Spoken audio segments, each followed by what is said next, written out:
In February 2024, I set out to become the first person that climbs Africa's highest mountain, from sea to sea. As part of my project to climb the 7 summits from sea level and back, my journey started in January when I hiked 500 kilometers from the Pacific Ocean in Chile to the summit of South America's highest mountain and back to the ocean. Oh my god! Immediately after, I flew to Africa. After arriving at the Indian Ocean, I started my trek to Kilimanjaro. During this hike, the heat was my biggest enemy, and the blisters on my feet were out of control. Oh my god. After being alone for 12 days and walking nearly 400 kilometers, I met my wife Viv. Together, we would climb to the roof of Africa, Kilimanjaro.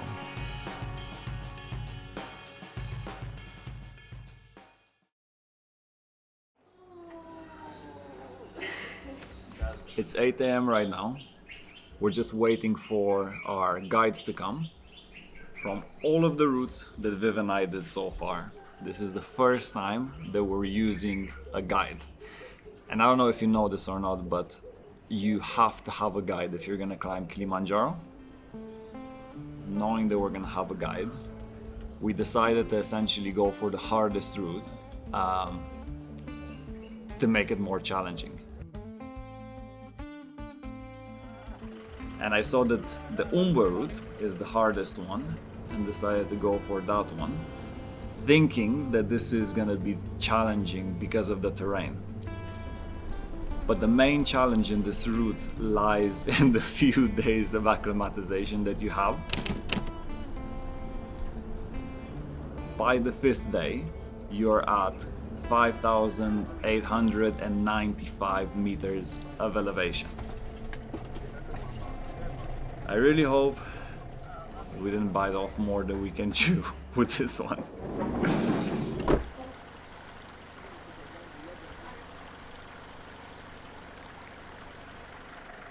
We have 1 cook, 2 guides.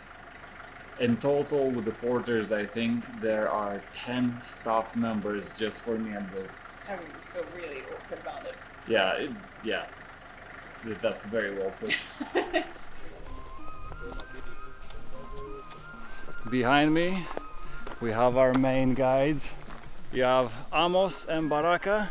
Yes. Amos was telling me yesterday that at number 18, once he climbed Kilimanjaro 18 times, he doesn't remember the number anymore. Yeah, now it's more than 200, I think.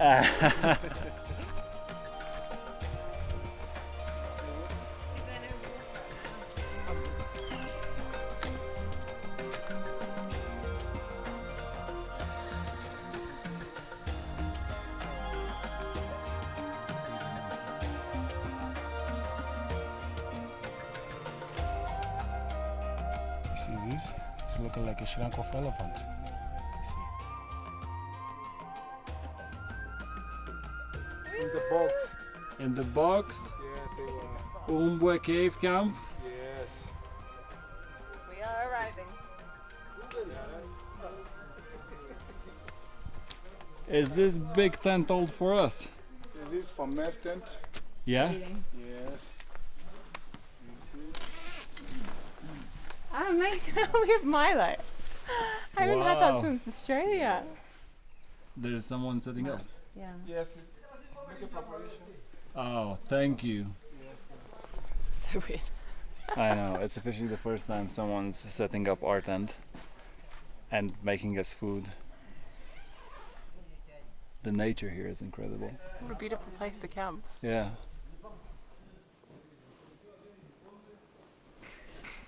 Karibu. I have ginger tea. Yeah, oh. Yeah, this is the one of the diamonds we have on Kilimanjaro, the best one. I think since everyone saw you last on camera, It was in Aconcagua. Sadly, in the days before Aconcagua, I injured my knee quite badly. It didn't work out well for me. I got stranded at Plaza de Mulas with knee pain, which was devastating.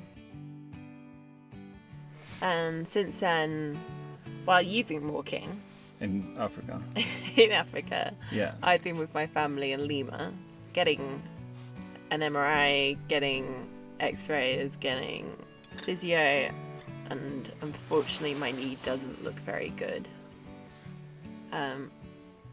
which was devastating for this trip, to be honest, and it's been something that's weighed very heavily on my mind for ever since Aconcagua. The decision of doing Kilimanjaro or not doing Kilimanjaro.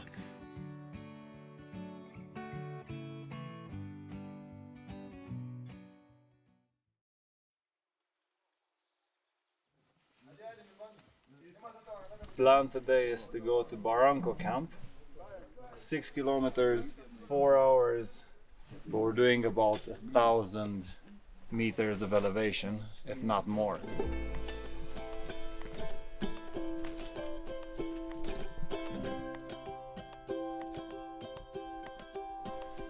Today, until we get to Barranco camp, it's just us.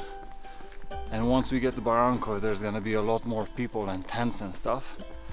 But honestly, to have this nature to yourself, it's incredible. Baraka, you see this all the time. Yeah, Do you still like it, the view? I like it, guys. It's amazing. It's amazing. I'm happy it looks more manageable from here. From Moshi it looks very, very big.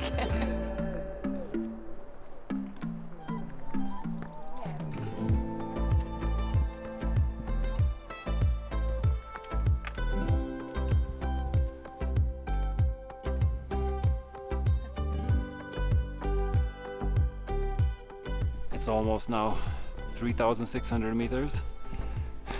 We're getting above the tree line slowly.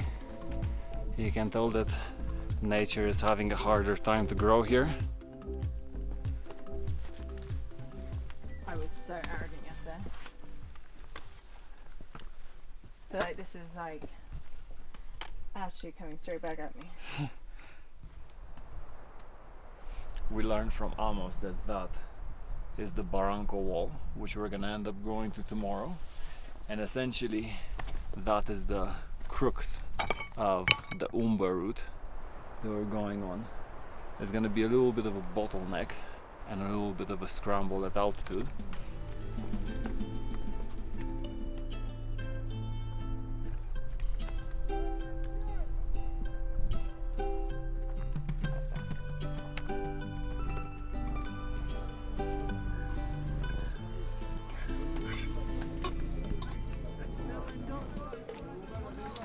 This is probably one of the best fish meals I've ever had in my life. Up a 4,000 meter mountain so far.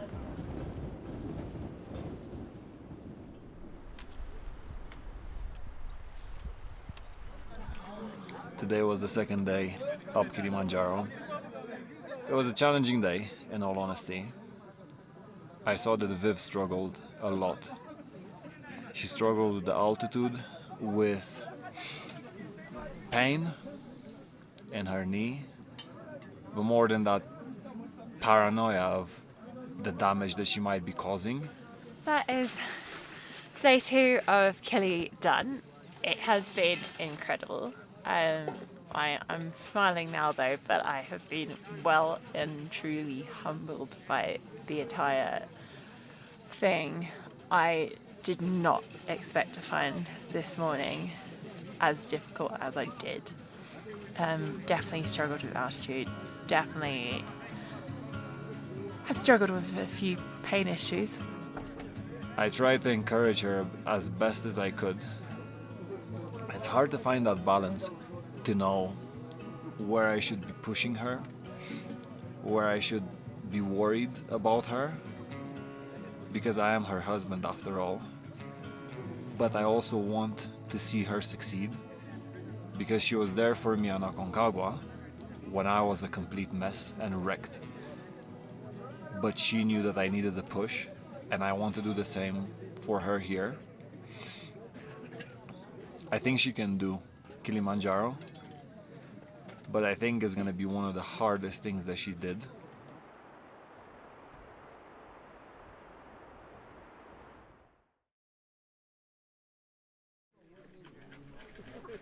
7 a.m. at Barranco camp.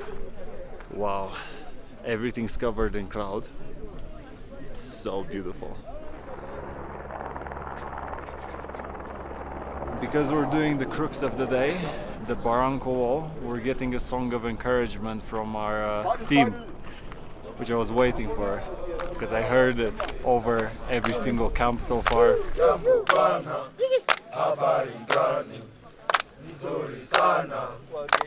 Wageni wakaribishwa Kilimanjaro, hakuna matata, pole pole, hakuna matata, kinywa maji mengi, hakuna matata, mdogo tutafika, hakuna matata, Uhuru ile pale, hakuna matata, mdogo wataenda, hakuna matata. Kudus nganga ay kauda ashuti kauda nganga Abawa sidaya mama ay nganga tai watishkinga. When we arrived at the crux of the route, we were left speechless. This section of the trail made us both reflect on the effort made by the army of porters that were aiding the hikers. What we were doing with light backpacks, the porters were doing with huge loads, all in an environment where you can't afford to slip once.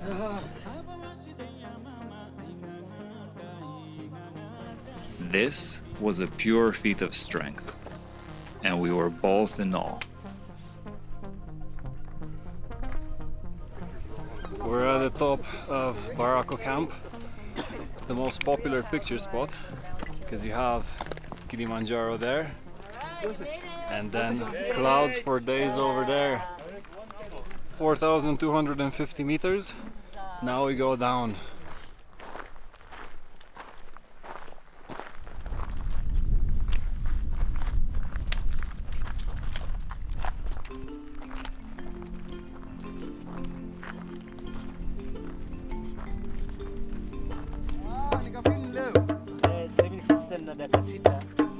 We came down all this way, and now we have a big ascent to do until the Karanga camp.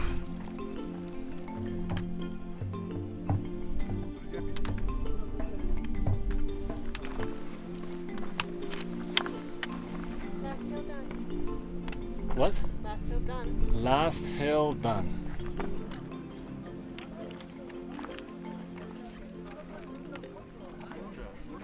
Day 3 of this crazy adventure.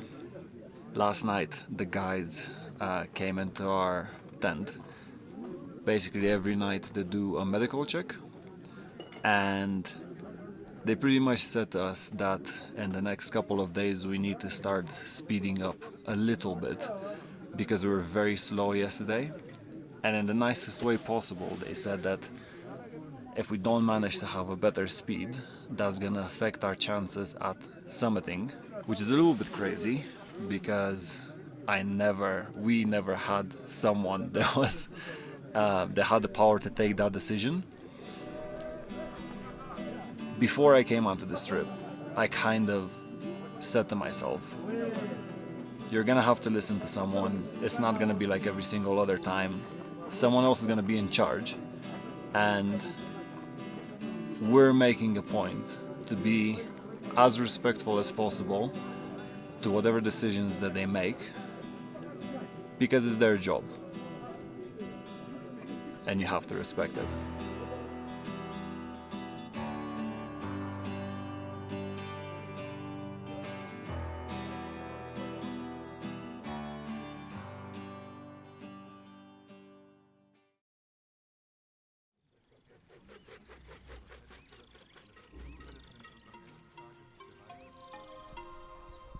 I don't think I'm ever gonna get bored of these sunrises over here.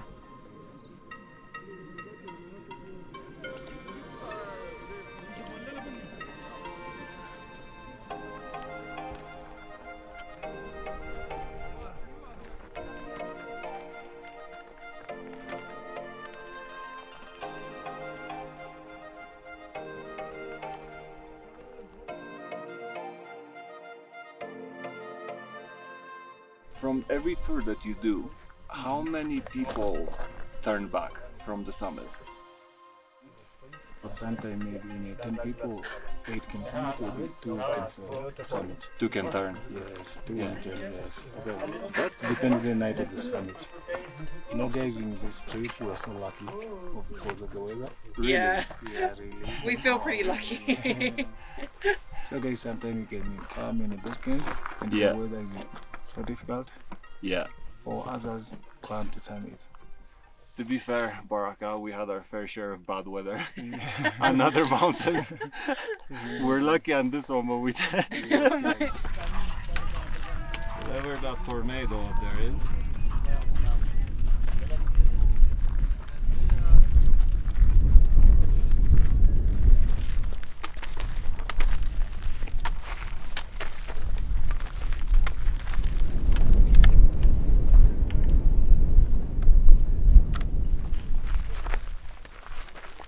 We just got to the last base camp pretty quickly, 2 hours and a half.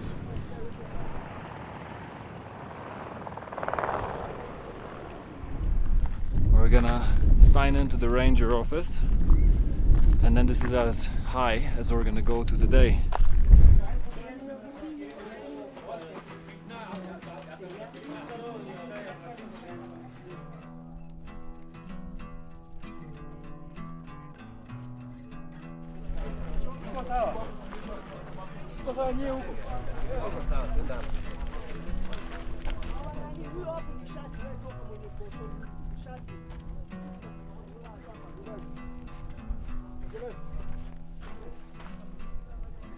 These are the times that you don't hear a lot of people talking about.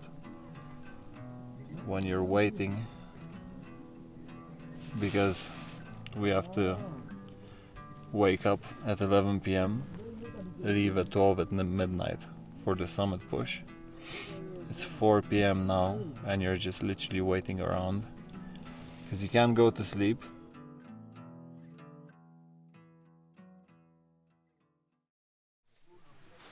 Day 4 on Aconcagua, and I am in complete.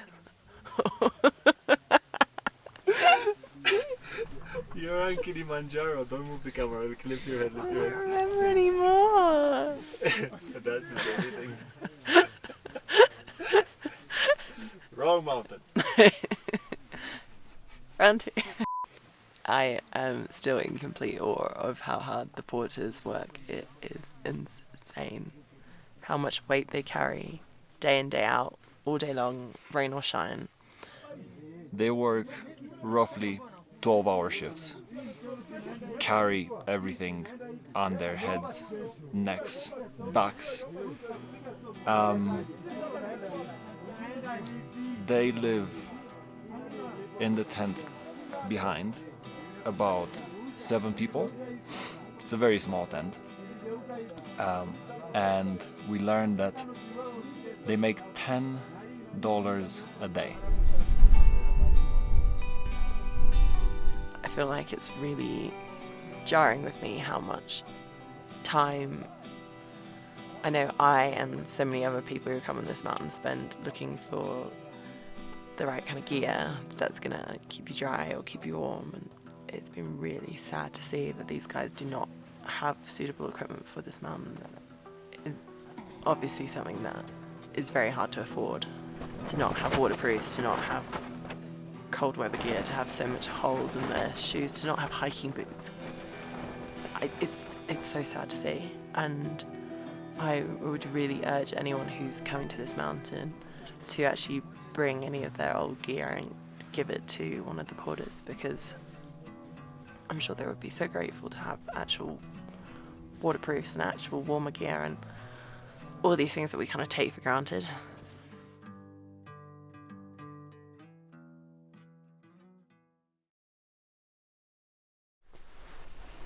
It's 11 p.m. now. We're gonna have a little bit of breakfast and be gone by 12 a.m.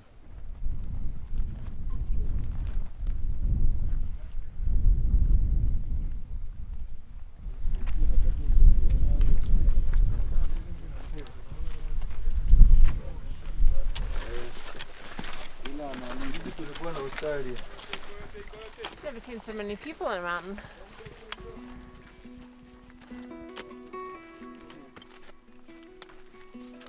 There were a lot of people attempting this summit. But that didn't mean this was easy. There is a lot of people, so we've been stuck in a big queue for a while, so it's getting a bit cold, but It was a long night. For 6 hours, we walked in the dark. During this night is when most people break on Kilimanjaro. For the last 2 hours, it's been cold. The tough part is that we're going from 4,600 to almost 5,900.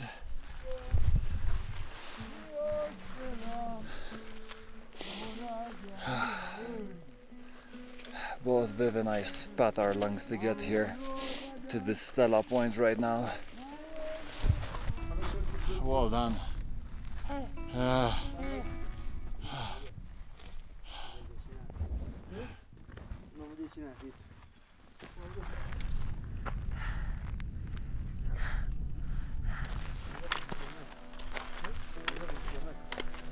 I was looking up at Viv the whole time. I knew she was struggling with knee pain, but she kept to herself. I was proud of her.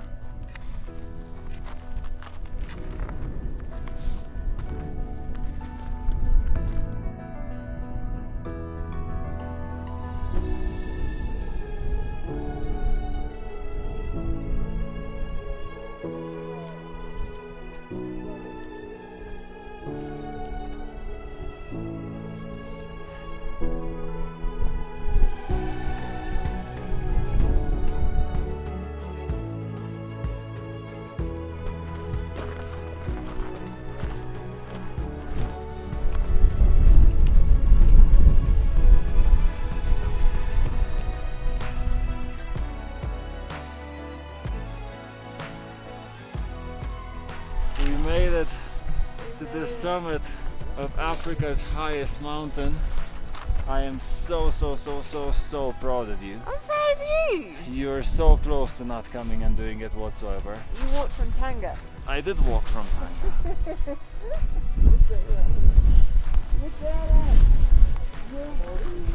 The roof of Africa. Oh my god.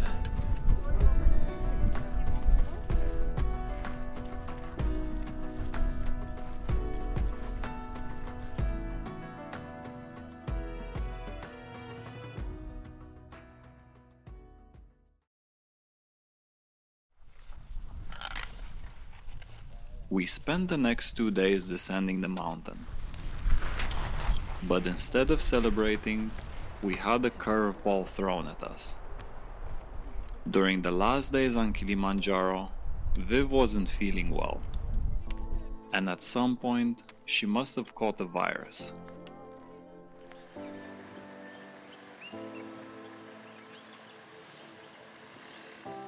The morning before I left to walk back to the sea, we went together to a hospital.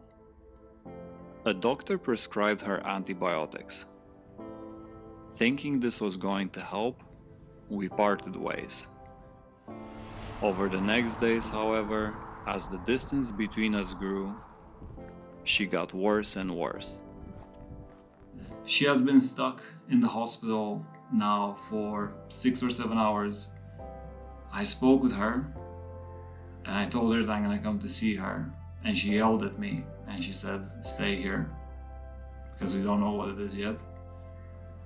But I'm just feeling so fucking useless being like not there. Viv being unwell was the scariest part of the whole trip. You think that what you're doing is hard, and then something like this happens, life happens, and then you realize it can be so much worse. Fortunately, she was scheduled to fly to Nairobi, where she met her dad and got further treatment.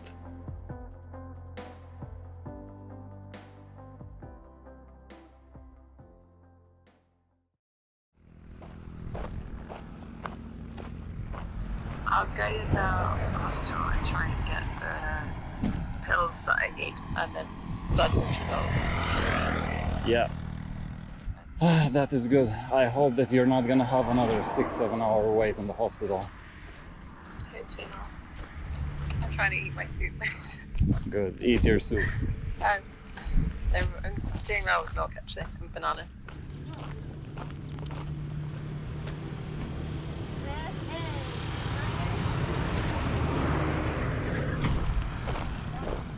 Can I have your bicycle to cycle to Tanga? It's gonna be faster. Yes. Why you like to walk on foot but it's not stuck? I like to see the country and to meet the people. Oh. Home is there. Why aren't you in school? Our school. Yeah.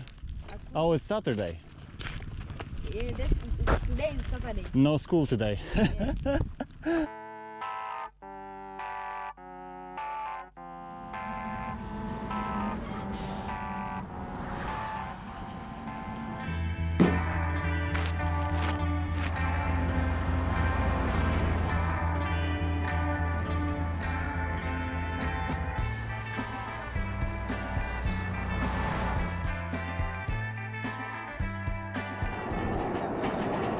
How do you know? I know. Did someone tell you? Did you hear? No. No? No. Next Yeah. time you go there, Yeah. I ask you that. Oh, we met before. Yes. In this area. Yeah, I'm Yeah. sorry. Yeah, I go back to Tanga. This day I see you again. Yeah. You go to return. I climbed Kilimanjaro. With Kilimanjaro. Yeah, bro. Yes, bro. Uh-huh. You are Maasai. Yeah, I'm a Maasai. Very nice, man. I'm Maasai. Can I take picture with you? Okay.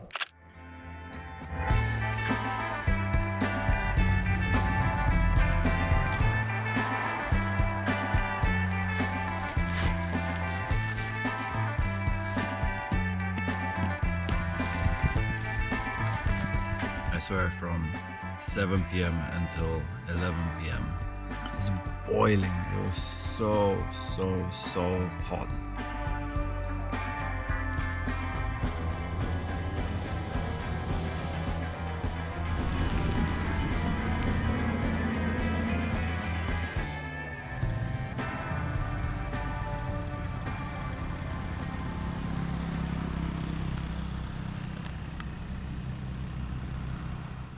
Look at the sweat glistening already, and it's only 8:30 a.m.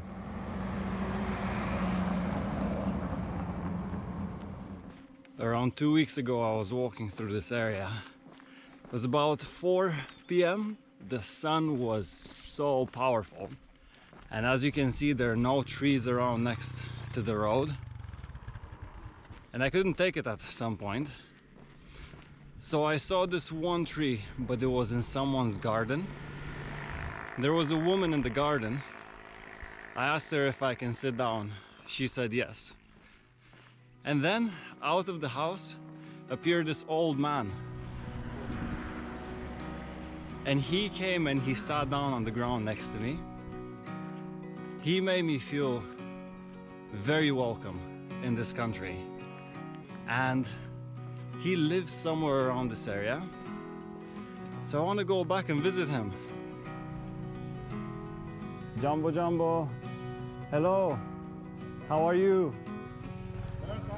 Asante. Ah, Charles, how are you? How are you? I am very good, nice to see you. Very fantastic. We didn't give each other a mobile Number. Yeah. Yeah. That's why I tried to think, why shouldn't I take his number so that I have to question, where are you, my friend, by this time? You're wondering, where is he? Very soon.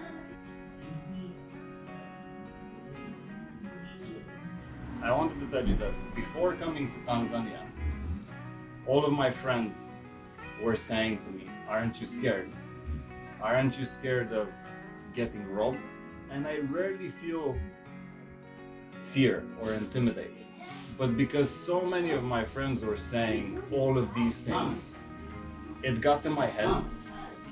And when I came here, I was honestly a little bit afraid. I was on edge for the first couple of days, until the day that I met you. When you came next to me and sat down next to me, out of the blue, in the middle of the sentence, you told me, you are safe here. And it kind of felt like my grandfather said it to me. And from that moment, it changed my experience in Tanzania completely. I feel very safe in this country, and I feel very welcome in this country, and I honestly want to thank you for that. Thank you very much. Thank you. Thank you, you too. It's been amazing here. I'm happy to see you again.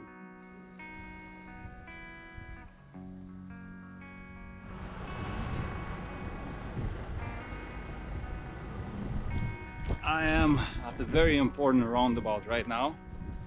In 3 days' time, I'm gonna take a bus from Tanga, and I'm gonna be going that way, towards home.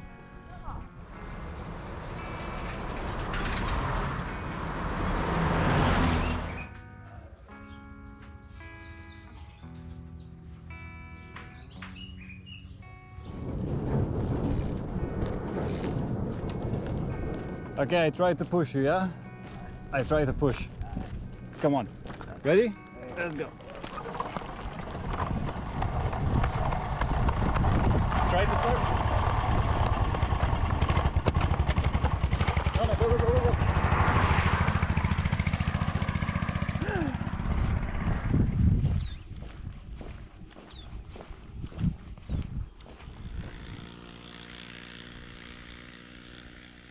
I don't honestly know if I'm gonna be able to complete what I set out in January and February.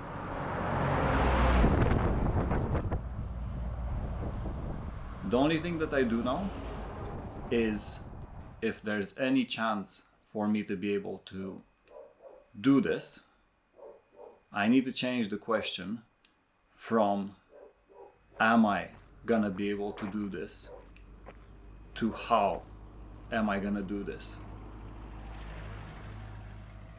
I need to commit 100%.